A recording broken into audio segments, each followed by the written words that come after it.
Cumprimento a todos os meus irmãos com a paz de Jesus. Seja bem-vindo ao estudo da lição da Escola Sabatina, número 3. A luz brilha na escuridão. Antes de começar, vamos orar. Pai querido que estás nos céus, na tua presença estamos para te adorar como único Deus, o único Deus no céu e na terra, Criador e Salvador nosso. Em nome de Jesus, suplicamos que o Senhor derrame o Espírito Santo sobre mim e sobre os meus irmãos neste momento. Amém, Senhor. A luz brilha na escuridão. O verso áureo, Jesus respondeu: ainda por um pouco a luz está com vocês. Andem enquanto vocês têm a luz, para que não sejam surpreendidos pelas trevas. E quem anda nas trevas não sabe para onde vai. João 12:35. Jesus, quando disse, ainda por um pouco a luz está com vocês, estava falando dele, Jesus, a luz do mundo. Enquanto Jesus estava com eles, eles estavam com a luz. Por isso, meu querido irmão, Jesus disse, andem enquanto vocês têm a luz. Se preparem enquanto eu estou com vocês, porque logo virão as trevas. Mas quem anda nas trevas não sabe para onde vai.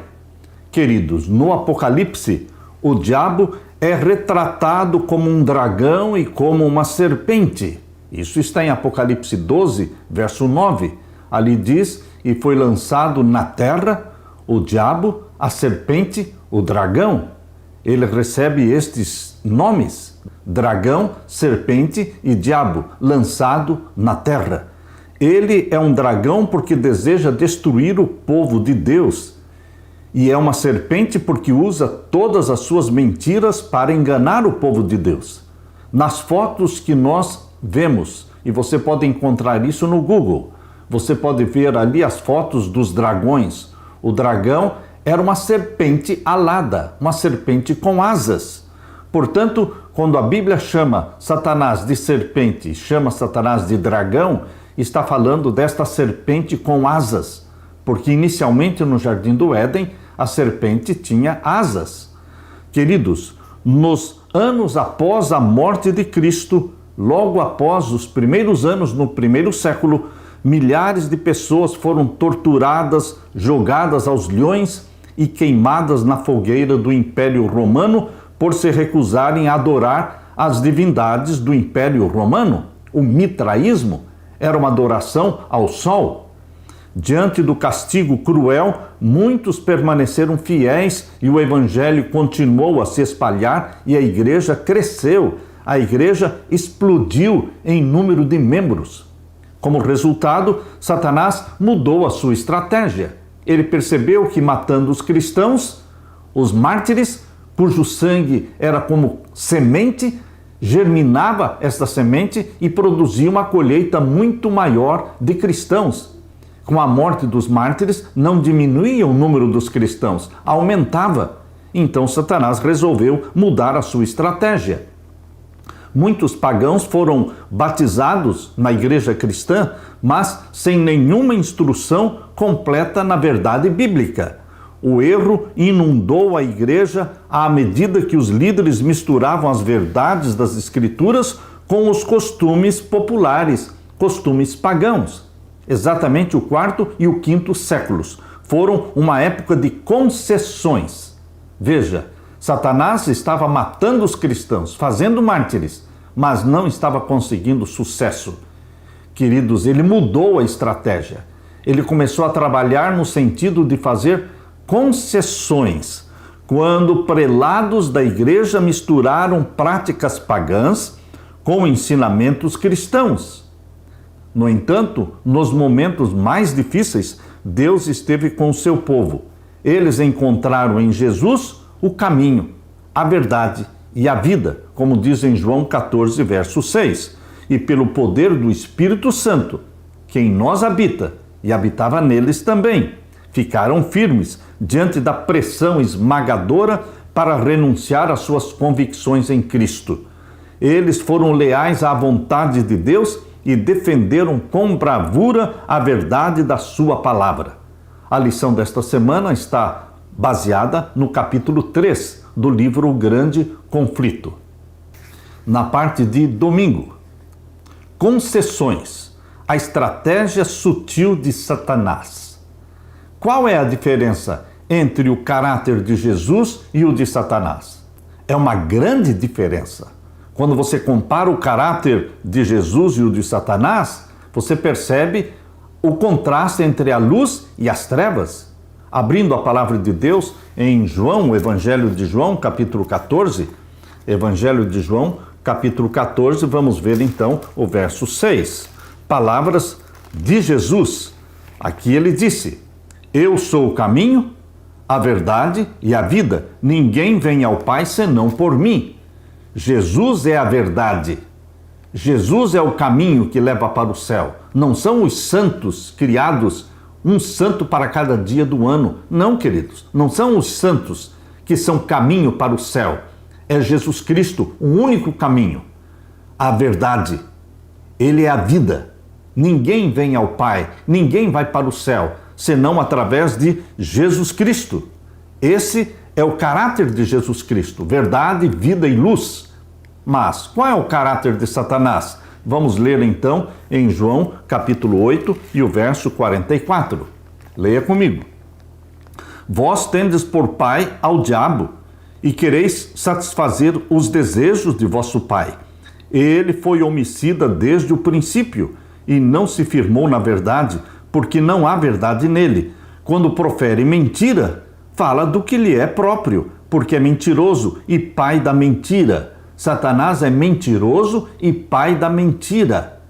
Ele torce as escrituras, ele inventa heresias, ele trouxe o paganismo para dentro da igreja cristã.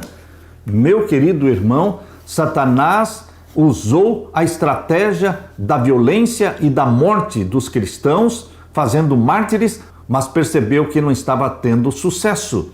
Então ele mudou a estratégia e começou a introduzir dentro da igreja cristã o paganismo. O que Jesus diz é a verdade, porque ele é o autor da verdade, a qual procede de um Deus sábio, amoroso e onisciente, que é o fundamento da realidade e da verdade.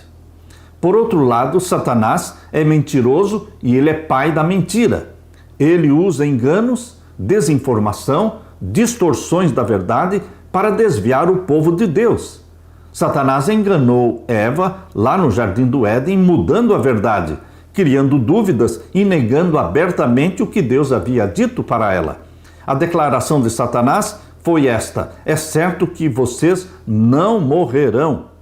Foi uma contradição aberta, clara, das palavras de Deus.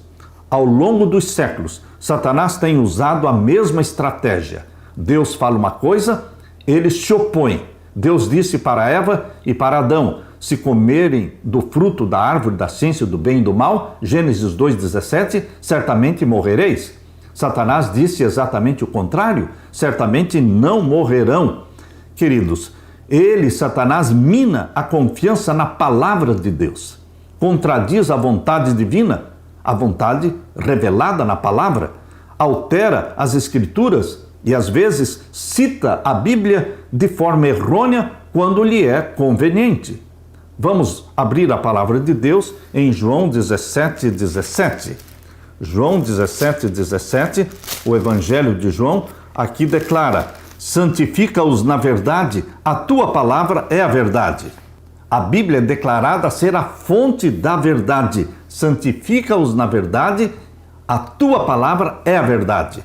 Nós não podemos ir em busca da opinião dos teólogos, não ir atrás da opinião dos cientistas, nem poderemos ir atrás da opinião dos governos.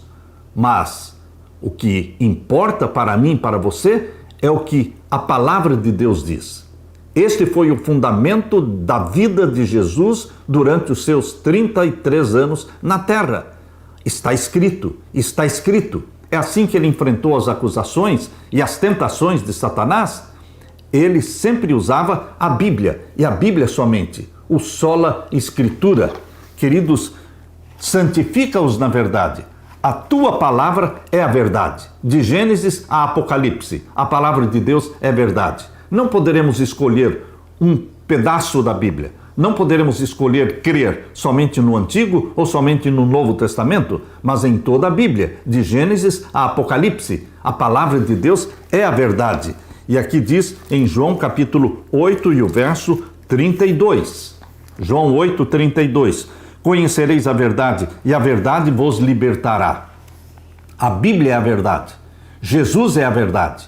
E é essa verdade que nos liberta. Liberta de quem? De Satanás, dos enganos de Satanás. Portanto, queridos irmãos, a Bíblia é a verdade, Jesus é a verdade. Mas a Bíblia também diz que a lei de Deus é a verdade. Abra sua Bíblia em Salmo 119. Salmo 119, vamos ler aqui o verso 142. A tua justiça é uma justiça eterna e a tua lei é a verdade. Percebam, Jesus é a verdade, a Bíblia é a verdade e a lei de Deus é a verdade. A verdade bíblica que santifica, a verdade bíblica que nos liberta do pecado e do poder e do domínio de Satanás é esta. Jesus é a verdade, João 14,6. Santifica-os na verdade, a tua palavra é a verdade, João 17,17. A tua lei é a verdade. Satanás odeia a lei de Deus, mas a Bíblia diz que a lei de Deus faz parte da verdade de Deus. Salmo 119, verso 142. Mas a lei de Deus não consiste de 1, de 2 ou de 9 mandamentos. São 10 mandamentos escritos pelo dedo de Deus. Por isso, em Salmo 119, verso 86, diz: todos os teus mandamentos são verdade. Com mentiras me perseguem, ajuda-me. Satanás, o pai da mentira, nos persegue com insinuações, dizendo que não todos os mandamentos, não os 10, basta 9 ou 8. Queridos, aqui a palavra de Deus diz em Salmo 119, verso 86, todos os teus mandamentos são verdade.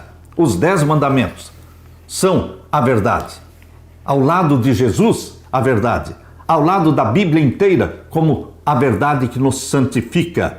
Meu querido irmão, Satanás bem sabia que as sagradas escrituras habilitariam os homens e mulheres a discernirem seus enganos e a resistir o seu poder.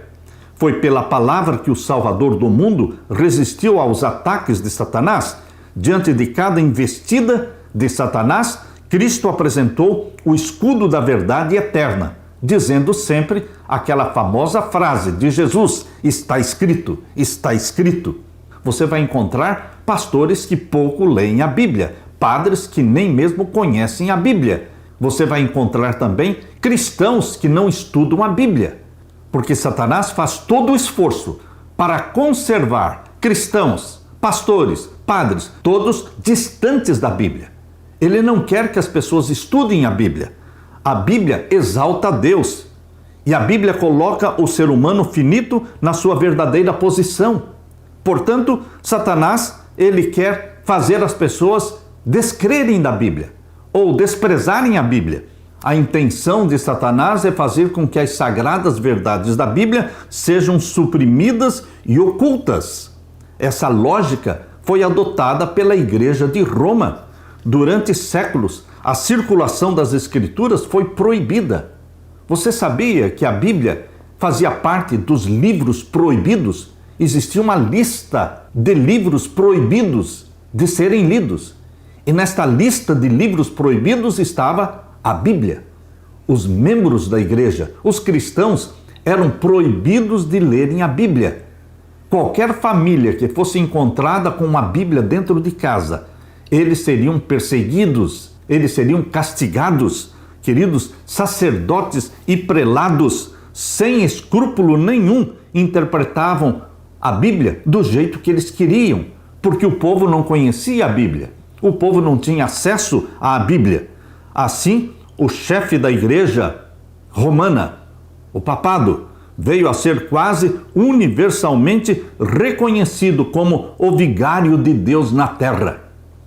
Queridos, quando Jesus Cristo subiu ao céu, ele disse: eu irei porque se eu não for, o Consolador não virá.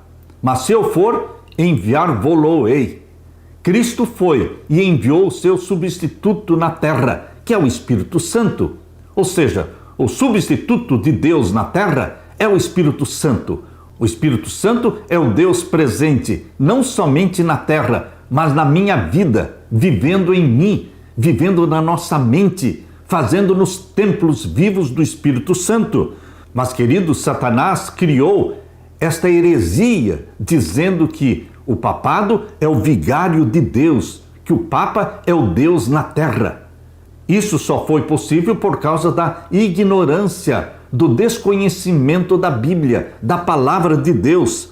De que maneira Satanás tenta distorcer a Bíblia hoje? Você pode perceber que o mundo hoje está mais interessado em seguir a ciência, sem se importar se é verdadeira ou falsa ciência. Eles estão mais dispostos a seguir o que os doutores falam, os teólogos falam, mas nós deveremos colocar nossa vida em harmonia com a palavra de Deus, a palavra que saiu da boca de Deus, a palavra de Deus que foi escrita, se tornou a palavra escrita de Deus, a Santa Bíblia. Ela foi colocada na mão do ser humano para ser luz para o nosso caminho, lâmpada para os nossos pés e luz para o nosso caminho. Aleluia! Na parte de segunda-feira, lobos vorazes.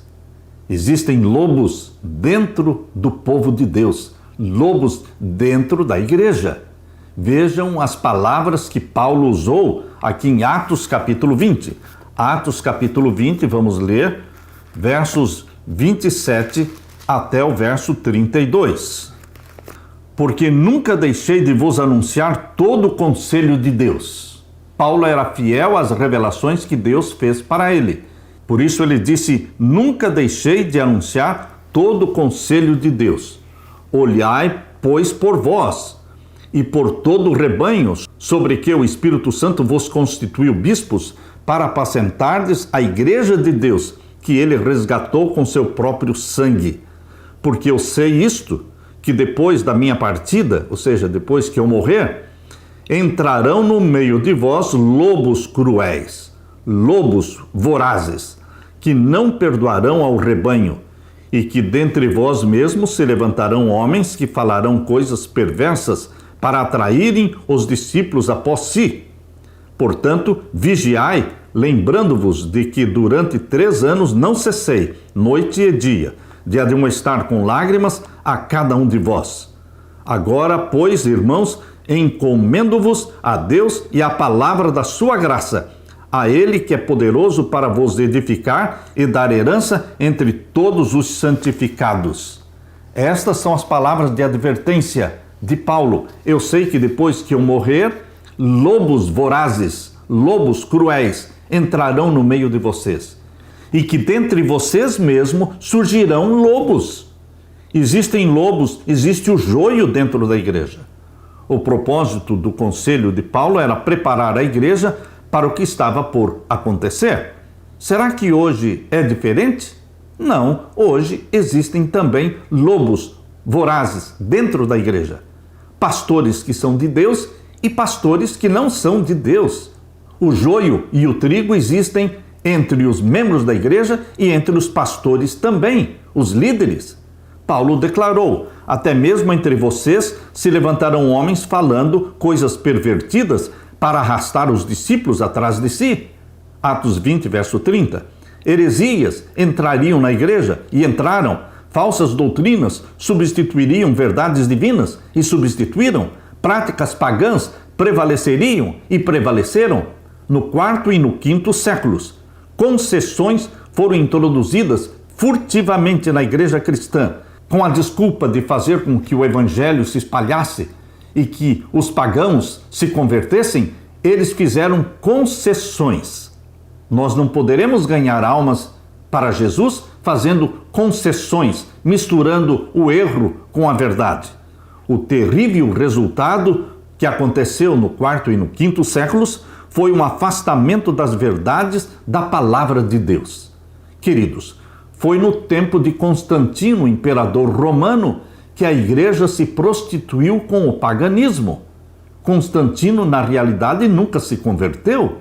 Ele proclamou a sua conversão por volta do ano 330, mas, na realidade, ele nunca se converteu. Ele, até o final da sua vida, continuou adorando o Deus Sol.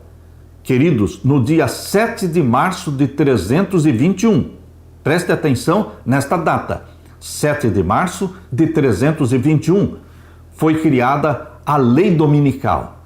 Foi a primeira lei dominical, decreto dominical, que partiu do imperador Constantino, romano. E a lei exigia a guarda e a observância, a santificação do primeiro dia da semana, o venerável dia do sol. Será que hoje é diferente? Certamente que não. Hoje também o papado está impondo diante do mundo uma lei dominical, exigindo a santificação do venerável dia do sol. Roma imperial foi substituída por Roma papal. A lei dominical do dia 7 de março de 321, ela será restaurada agora no tempo do fim, durante a supremacia papal do tempo do fim. Qual outra heresia que foi introduzida entre o quarto e o quinto século? Também no ano 325, ainda pelo imperador Constantino, imperador romano, ele convocou o Concílio de Nicéia. O Concílio de Nicéia, porque foi na cidade de Nicéia. Minha esposa e eu já estivemos lá. Queridos, ali no ano 325, eles criaram uma data para a Páscoa. Eles transformaram a Páscoa bíblica numa Páscoa pagã, numa Páscoa babilônica. Eles estabeleceram uma data oficial fixa para a Páscoa, e essa é a data de adoração a Ishtar. É a data de adoração e celebração à deusa da fertilidade babilônica. Portanto, a data em que o mundo hoje comemora a Páscoa não é a data bíblica, mas é a adoração à deusa Ishtar, a deusa da fertilidade. E também no ano 330, o imperador Constantino, ainda o imperador Constantino, fez outro grande mal. Ele trouxe do paganismo um dia sagrado no paganismo, que era o dia 25 de dezembro, comemorado no paganismo babilônico como o dia do nascimento de Tamuz, filho do deus Sol, filho de Nimrod, que era o Sol, filho de Semíramis, ou Ishtar, que era a deusa Lua. No dia 25 de dezembro foi o nascimento de Tamuz, o filho de Nimrod com Semíramis.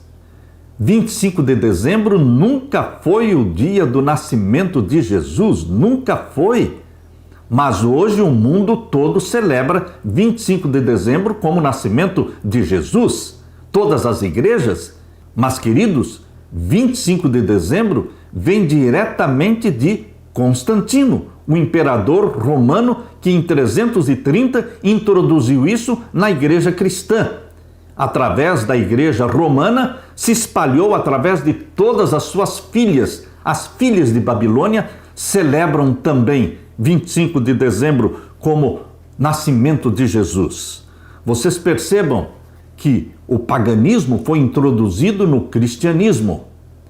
Primeiramente, Satanás tentou destruir o cristianismo pela violência, pela morte, pelos mártires, mas não teve sucesso. E então ele começou a fazer concessões, mudou a estratégia. E ele conseguiu muito sucesso, está conseguindo muito sucesso através das concessões. Ele faz hoje as igrejas protestantes voltarem para Roma. Todas as igrejas protestantes estão voltando para Roma, estão se submetendo a Roma papal. Vamos ler a palavra de Deus na segunda carta aos Tessalonicenses, capítulo 2. Segunda carta de Paulo aos Tessalonicenses, vamos ler o capítulo 2 e os versos 3 em diante. Ninguém de maneira alguma vos engane, porque não será assim sem que antes venha a apostasia.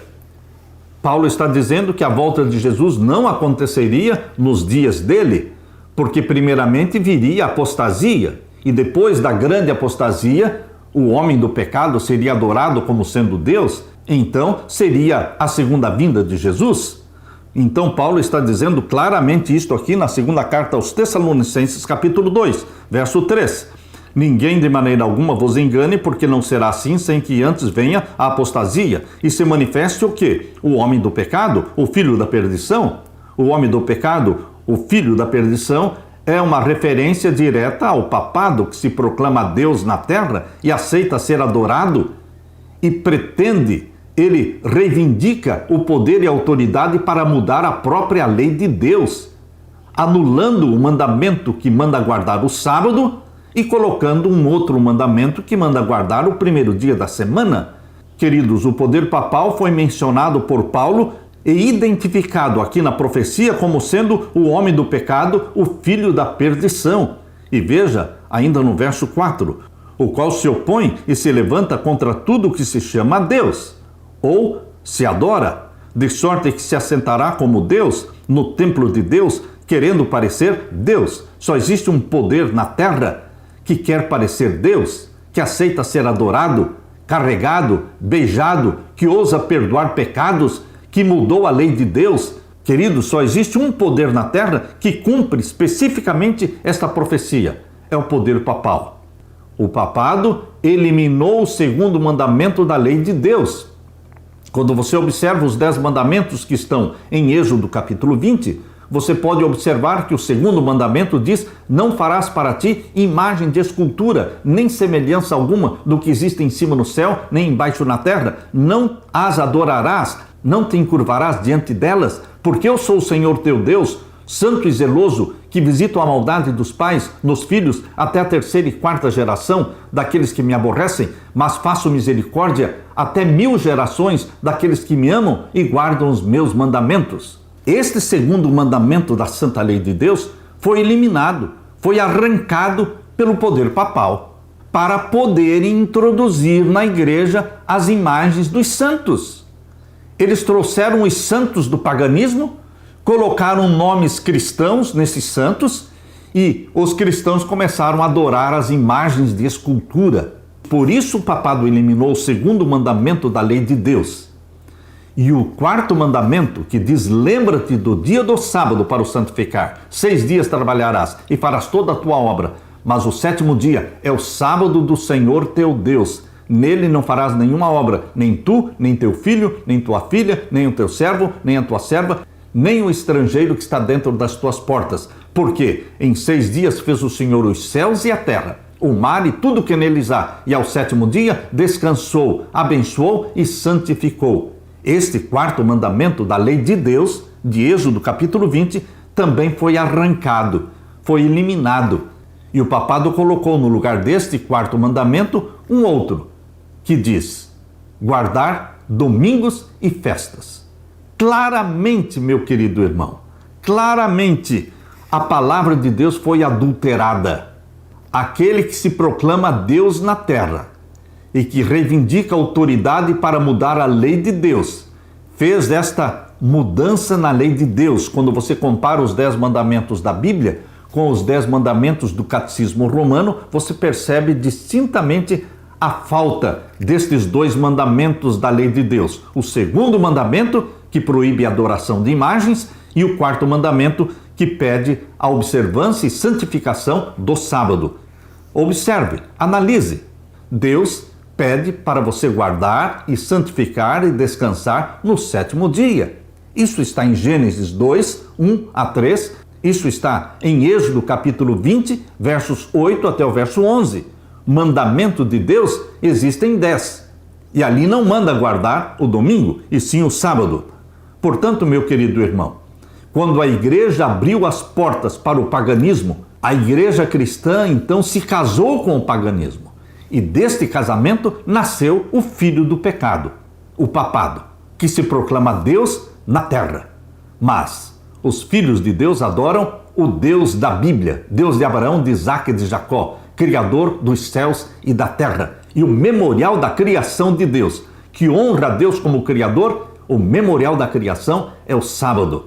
Por isso a palavra de Deus diz em Ezequiel capítulo 20, verso 12: e também lhes dei os meus sábados, para que sirvam de sinal entre mim e vós, para que saibais que eu sou o Senhor Deus que vos santifica. Ezequiel 20, verso 12. Que você, meu querido irmão, seja submisso a Jesus, que você seja submisso à Bíblia, que você seja obediente aos mandamentos de Deus.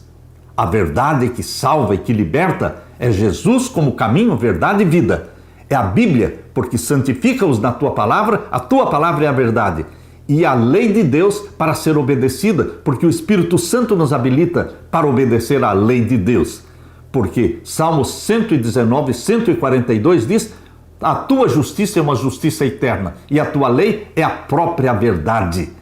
E Salmo 119, 86 diz: todos os teus mandamentos são verdade. É esta verdade que nós abraçamos. É essa verdade que santifica. É esta verdade que nos liberta. Aleluia. Na parte de terça-feira, protegidos pela palavra. A Bíblia, a palavra de Deus, é um muro de proteção para você. Você é protegido pela palavra de Deus contra as astutas ciladas e mentiras de Satanás. O que nos protege contra os enganos de Satanás? Vamos abrir a Bíblia em João, capítulo 17, e vamos ler os versos 15 a 17. João, capítulo 17, e os versos 15 a 17. Não peço que os tires do mundo, mas que os livres do mal. Não são do mundo, como eu do mundo não sou. Santifica-os na verdade, a tua palavra é a verdade. Portanto, a Bíblia é a fonte da verdade, é a bússola, é a nossa proteção, é um muro que nos protege contra os enganos de Satanás. É o está escrito. Durante séculos, a circulação da Bíblia foi proibida. Ao povo era proibido ler a Bíblia em casa. Estava na lista dos livros proibidos. A Bíblia é a revelação infalível da vontade de Deus. Ela apresenta o plano do céu para a salvação da humanidade. Uma vez que toda a Escritura é inspirada por Deus, ela é útil para o ensino, para a repreensão, para a correção e para a educação na justiça, como diz na segunda carta de Paulo a Timóteo, capítulo 3, verso 16. Toda a Escritura é inspirada por Deus, não algumas partes ou algumas partes mais do que outras. Toda a Bíblia deve ser aceita como palavra de Deus. Caso contrário, a porta estará escancarada para o engano, para as mentiras de Satanás. A Bíblia revela o amor de Deus à luz do grande conflito, expõe as ilusões satânicas e revela os seus enganos. O diabo odeia a palavra de Deus e tem feito todo o possível ao longo dos séculos para destruir a influência da Bíblia. Afinal, o que saberíamos sobre o plano da salvação se não tivéssemos a Bíblia? Quanto entenderíamos sobre o nascimento de Jesus, a vida de Jesus, os ensinos de Jesus e o ministério dele na terra, se não fosse a Bíblia? Sem as Escrituras, como entenderíamos a profundidade do sacrifício de Jesus na cruz, a glória da sua ressurreição, o poder da sua intercessão no santuário celestial e a majestade, linda majestade do seu retorno glorioso? O que saberíamos sobre isso se não fosse a Bíblia? Essas verdades cruciais são reveladas, ensinadas e enfatizadas na Bíblia somente. Somente a Bíblia deve ser o padrão supremo. Só a Escritura, unicamente a Bíblia, é o padrão supremo, definitivo, para a compreensão da verdade. Portanto, devemos lutar contra toda tentativa de minar a autoridade bíblica ou a inspiração bíblica, inclusive daqueles que professam amor à Bíblia, porque esses são os piores inimigos, os mais perigosos, aqueles que professam amor à Bíblia, mas torcem a Bíblia, descreem da Bíblia, obedecem mandamentos dos homens, lançam dúvidas sobre a Bíblia e a credibilidade da Bíblia. Tragicamente, por meio dos avanços do pensamento moderno, teólogos e cristãos se concentram tanto no lado humano das Escrituras que a Bíblia se torna a palavra do homem em vez de ser a palavra de Deus. Alguns argumentam que a Bíblia são os escritos de reis, escritos de pastores, de pescadores, de sacerdotes, poetas e outros que compartilharam suas concepções acerca de Deus. Mas, queridos, a Bíblia não é a opinião de pastores, de teólogos, de profetas, de sacerdotes, de pescadores ou de reis. A Bíblia é a revelação infalível de Deus. A Bíblia foi escrita por 40 profetas inspirados pelo Espírito Santo, mas a Bíblia não é a palavra dos profetas, é a palavra de Deus. Só a Bíblia transforma. Por isso, decidi ler diariamente com meditação a minha Bíblia. Faça essa decisão, pratique-a todos os dias. Aleluia! Na parte de quarta-feira, raciocínio humano separado das Escrituras. De que vale o raciocínio humano separado da Bíblia, separado de Deus? Será que nós somos inteligentes o suficiente para discernir o erro e a verdade? O Espírito Santo opera através da nossa mente. Ele nos convida a explorar os mistérios do universo. No entanto, a clareza e agilidade do raciocínio humano é incapaz por si só, sem Deus, de descobrir as verdades das Escrituras. A verdade não é uma questão de opinião humana, mas uma questão de revelação divina. A verdade é absoluta, porque a verdade é Deus. A verdade é Jesus. Ele disse: eu sou o caminho, a verdade e a vida. A verdade só pode ser compreendida por revelação divina. Separados de Deus ou separados das Escrituras, não vamos entender a verdade, não vamos abraçar a verdade. Qual é a estratégia satânica do engano? Vamos ler Provérbios primeiramente, Provérbios 16, 25. Provérbios 16 e o verso 25. Há caminho que parece direito ao homem, mas o seu fim são os caminhos da morte. Você imagina que está certo. Você imagina que esta é a verdade, mas você pode estar totalmente enganado se você não estiver lendo a Bíblia. Porque há caminho que parece direito ao homem, mas o seu fim são os caminhos da morte. E ainda poderemos ler em Juízes capítulo 21. Juízes capítulo 21, vamos ver o verso 25. Leia comigo. Naqueles dias não havia rei em Israel, porém cada um fazia o que parecia reto aos seus olhos. Esse é o achismo, cada um fazendo o que é reto aos seus olhos. Mas a palavra de Deus nos protege disso. A palavra de Deus nos protege de fazer o que é reto aos nossos olhos. Eu tenho que fazer o que é reto aos olhos de Deus. O padrão de conduta, de comportamento, não é o que eu penso, não é o que a ciência diz, mas é aquilo que a palavra de Deus diz. E nós lemos ainda em Isaías 53, e o verso 6. Aqui em Isaías 53, 6 diz: todos nós andávamos desgarrados como ovelhas. Esta é a situação de todos nós.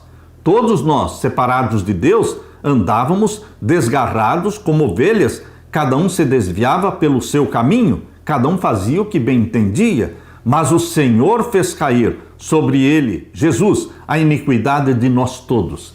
Todos nós fomos reunidos em Jesus Cristo, porque em Jesus Cristo temos a verdade. Em Jesus Cristo temos o perdão dos nossos pecados. Um dos enganos mais eficazes do diabo é nos levar a crer que o raciocínio humano, sem a ajuda do Espírito Santo e sem a base da palavra de Deus, é suficiente para entender a vontade divina. Este é um engano de Satanás. Pode haver um caminho que pareça certo para nós ou mesmo para culturas inteiras, mas pode ser totalmente errado aos olhos de Deus. Alguns anos atrás, conta o autor da lição, minha esposa, dizia ele, e eu decidimos fazer uma trilha na floresta perto do hotel em que estávamos. Tenho facilidade, dizia ele, com direções, e depois de caminhar por cerca de 1 hora, estava bem confiante de que era capaz de encontrar o caminho de volta com pouca dificuldade, mas logo descobri que estávamos perdidos. O sol estava se pondo e eu temi o pior. Felizmente encontramos outros caminhantes que conheciam o caminho.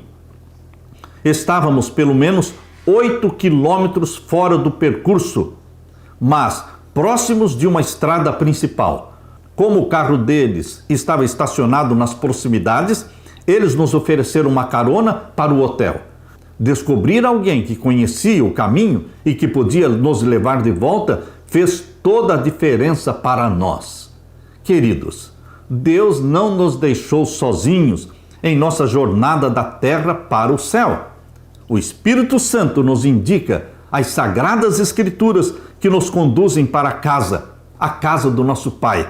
Verdade e erro, certo e errado, bem e mal, só podem ser corretamente entendidos à luz da palavra de Deus. Aquilo que contradiz Deus e contradiz a sua palavra é erro, é pecado, e o erro sempre é perigoso. O que está em harmonia com Deus é a verdade e a bondade.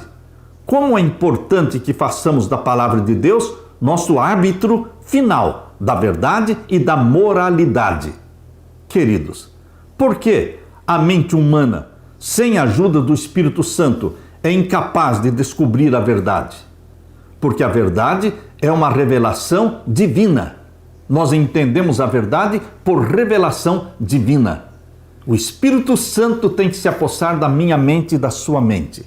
E quando estamos estudando a Bíblia, a palavra de Deus, o Espírito Santo está em nossa mente, tirando dos nossos olhos as escamas da ignorância e ungindo os nossos olhos com o colírio do Espírito Santo, para discernirmos o bem e o mal, para discernirmos a verdade do erro. Em nome de Jesus. Aleluia. Na parte de quinta-feira, batalha pela mente. Existem dois poderes na terra batalhando para o controle da sua mente, pela possessão da sua mente. Porque todo o nosso corpo, todas as nossas ações, tudo é controlado pela mente. Portanto, quem controlar a mente do ser humano, controla a vida do ser humano. Satanás e Jesus Cristo, eles disputam o controle da sua mente. O Espírito Santo quer se apossar da sua mente e o espírito maligno quer se apossar da sua mente.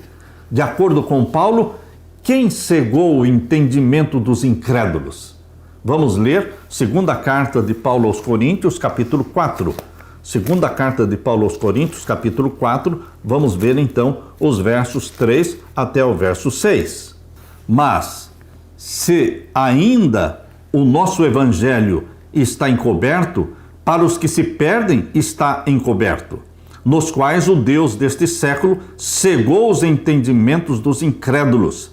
Perceba, o Deus deste século é Satanás, e ele cega os entendimentos dos incrédulos, para que lhes não resplandeça a luz do evangelho da glória de Cristo, que é a imagem de Deus. Satanás cega o entendimento das pessoas incrédulas. Ele não quer que as pessoas encontrem Jesus, porque há poder em Jesus. Esse poder expulsa as trevas da sua vida. Estamos lendo 2 Coríntios capítulo 4 e agora o verso 5. Porque não nos pregamos a nós mesmos, mas a Cristo Jesus. O assunto na pregação de Paulo era Jesus. Não estou pregando a mim mesmo. Não é a minha opinião, não é o que eu acho, mas estou pregando a Cristo Jesus, o Senhor. E nós mesmos somos vossos servos por amor de Jesus. Porque Deus, que disse que das trevas resplandecesse a luz, é quem resplandeceu em nossos corações para a iluminação do conhecimento da glória de Deus na face de Jesus Cristo. A iluminação do conhecimento de Deus através de Jesus Cristo. A guerra para controlar a nossa mente é uma guerra disputada entre Cristo e Satanás. Satanás sutilmente criou estratégias para controlar a nossa mente sem que percebamos. Quais são estas estratégias? São muitas. Os alimentos. Ele usa alimentos que sujam o nosso sangue e que bloqueiam os nossos pensamentos. Ele usa bebidas, não só bebidas alcoólicas, mas também bebidas fortes que criam dependência, que viciam. E ele nos controla através de bebidas, através de alimentos. E o que mais? Ele controla a nossa mente através de leitura de livros. E também assistir filmes e ouvir músicas. Satanás controla a mente das pessoas através de filmes, através de músicas, através de ritmos. Queridos, Satanás controla a mente através de videogames. Ele se apossa da mente das pessoas quando estão envolvidas naqueles videogames.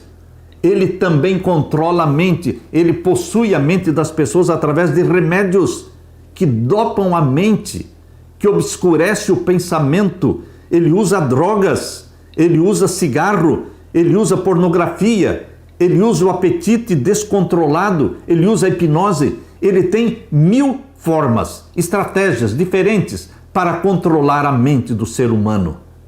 Portanto, meu querido irmão, Jesus Cristo também quer controlar a sua mente através do Espírito Santo. Ou nós vamos ser possuídos pelo Espírito Santo, que é o que Deus quer, ou nós seremos possuídos pelo espírito maligno. O comentário bíblico adventista comenta que a batalha entre Cristo e Satanás é pela mente do ser humano. Quem controlar a mente vai controlar todo o ser, do homem e da mulher. A principal obra de Satanás é cegar ou obscurecer a mente das pessoas. Ele as afasta do estudo da Bíblia, da palavra de Deus, ao transtornar os poderes da mente por meio dos excessos físicos e mentais. Ocupa a mente com coisas da vida e apela para o orgulho e a exaltação pessoal. Os perdidos não eram incapazes de conhecer a verdade. O problema foi que eles, os perdidos, não se interessaram em conhecer a verdade. Muitos tiveram oportunidades de conhecer a verdade, mas escolheram não crer e Satanás cegou os seus olhos. O reino de Satanás é de trevas. O Evangelho é o único meio pelo qual os métodos e enganos diabólicos podem ser expostos e pelos quais as pessoas conseguem enxergar o caminho das trevas para a luz. A essência da mensagem do Novo Testamento é a vida, é a morte e é a ressurreição de Jesus. Toda a Bíblia está concentrada em Cristo Jesus, Salvador nosso. Ele está no coração do Evangelho, é o centro das Escrituras. Toda a Escritura testifica de Jesus, João 5,39. Como esses versos descrevem Jesus? Medite um pouco em João capítulo 1, verso 4. Como esse verso descreve Jesus? Leia comigo, João, o Evangelho de João, capítulo 1, verso 4. Nele estava a vida, e a vida era a luz dos homens. O Verbo se fez carne e habitou entre nós. E o Verbo é Jesus. Ele é Deus. Ele é o Criador dos céus e da terra. Porque diz aqui no capítulo 1, verso 3, todas as coisas foram feitas por ele, e sem ele nada do que foi feito se fez. Ele é o Criador de tudo, quer no céu, quer na terra, coisas visíveis e invisíveis. Portanto, meu querido irmão, quando Jesus viveu na terra, nele estava a vida, e a vida era a luz dos homens. Por isso Satanás tentou afastar as pessoas de Jesus. Lemos também no capítulo 1, verso 5. E a luz resplandece nas trevas, e as trevas não a compreenderam. E também o verso 9. Ali estava a luz verdadeira, que alumia todo homem que vem ao mundo. Estava no mundo, e o mundo foi feito por ele, e o mundo não o conheceu. Veio para o que era seu, e os seus não o receberam. Verso 14. E o Verbo se fez carne, e habitou entre nós. E vimos a sua glória, como a glória do unigênito do Pai, cheio de graça e de verdade. Esses versos descrevem Jesus como a vida, descrevem Jesus como a fonte da luz. Ele é luz, ele destrói as trevas. A Bíblia exalta Jesus, mas Satanás odeia Jesus. Então, qual é a estratégia de Satanás? Impedir que você medite na Bíblia. Impedir que você examine as Escrituras. Ele faz de tudo que pode para impedir você de estudar a Bíblia. Em 1798 foi preso o Papa Pio VI. Terminou a supremacia papal de 1260 anos, que começou em 538 e terminou em 1798. Durante este período da supremacia papal da Idade Média, a Bíblia estava entre os livros proibidos de serem lidos. Mas, queridos, com a prisão papal em 1798, a Bíblia foi liberta, a Bíblia foi desacorrentada. Foram criadas as sociedades bíblicas, poucos anos depois, logo em 1804, ou seja, cerca de 6 anos depois, foi criada a Sociedade Bíblica Britânica, a primeira, para espalhar Bíblias no mundo todo. Logo mais em 1816 foi criada a Sociedade Bíblica Americana, espalhando Bíblias. E hoje nós temos dezenas de sociedades bíblicas, enchendo o mundo de Bíblias, a palavra de Deus sendo colocada na mão do povo. Queridos, hoje todos os lares têm Bíblias, mas Satanás impede as pessoas de lerem a Bíblia. O poder não está numa Bíblia fechada, colocada dentro de uma gaveta. Também o poder não está numa Bíblia aberta, colocada em cima da mesa ou em cima da cama, para espantar maus espíritos. Não, queridos. O poder está na Bíblia que está sendo lida. Quando você medita, quando você toma a decisão de ler diariamente com meditação a sua Bíblia, o Espírito Santo vai iluminar, vai libertá-lo das trevas e vai transformar a sua vida. Nos primeiros séculos, os crentes do Novo Testamento estiveram comprometidos com Cristo, como aquele que foi luz nas trevas. Eles foram redimidos por sua graça, eles foram transformados por seu poder e foram motivados por seu amor. Nem a morte conseguiu quebrar a lealdade dos primeiros cristãos, lealdade a Jesus. Eles reconheciam os enganos do diabo. Eles tinham o colírio do Espírito Santo para discernir o erro. E hoje, neste tempo do fim, nesta última geração, Deus precisa de um grupo de remanescentes fiéis, possuídos pelo Espírito Santo, que meditam diariamente na Bíblia e que estão sendo transformados, iluminados, que fazem da Bíblia lâmpada para os seus pés e luz para o seu caminho. Satanás não conseguiu ocultar a Bíblia, não conseguiu proibir a leitura da Bíblia, porque a Bíblia foi libertada dos livros proibidos de serem lidos.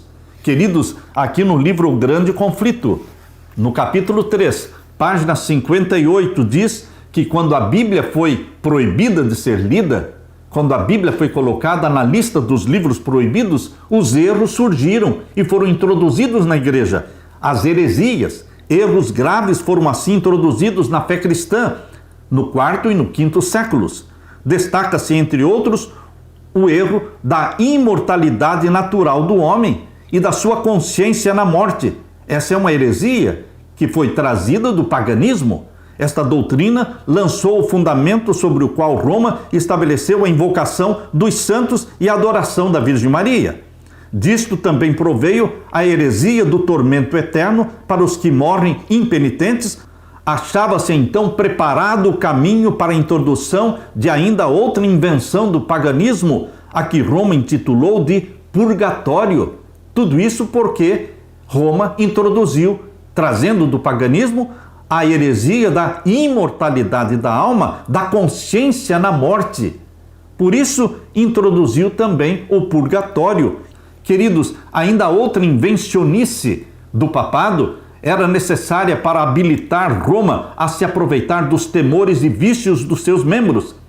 Esta foi suprida pela doutrina das indulgências, venda do perdão dos pecados. Prometiam a venda do perdão para os pecados passados, presentes e futuros. No século XIII também foi estabelecido o mais terrível de todos os estratagemas do papado, a Inquisição. A Inquisição que fez mais de 50 milhões de mártires. Por isso que Apocalipse 17, verso 6, diz que a grande Babilônia estava embriagada com o sangue dos santos. Meu querido irmão, o papado se tornou o déspota do mundo. Reis e imperadores se curvaram aos decretos do pontífice romano. Será que hoje é diferente? Não. Reis presidentes, governos, todos estão se curvando diante de Roma. O meio-dia do papado é a meia-noite do mundo. Meu querido irmão, Deus quer nos livrar dos erros, dos enganos de Satanás. E Deus usa a palavra, a Bíblia Sagrada, nossa única regra de fé e prática. Lâmpada para os meus pés é a tua palavra e luz para o meu caminho. Salmo 119, 105. Decida, meu querido irmão, minha querida irmã, decida ler diariamente, com meditação, a sua Bíblia. Deixe-se transformar pela palavra de Deus. Aleluia! Deixe-me orar com você. Pai querido que estás nos céus, obrigado pela tua palavra escrita, a revelação escrita, a Santa Bíblia. Que ela seja guardada dentro do nosso coração. Escondi a tua palavra no meu coração para não pecar contra ti. Derrama sobre mim, os meus irmãos, o Espírito Santo e ajuda-nos a entender a Bíblia exatamente do jeito que Jesus a entende. Em nome de Jesus que pedimos e agradecemos. Amém e amém. Deixo com você, meu querido irmão, minha querida irmã, a paz de Jesus. Amém.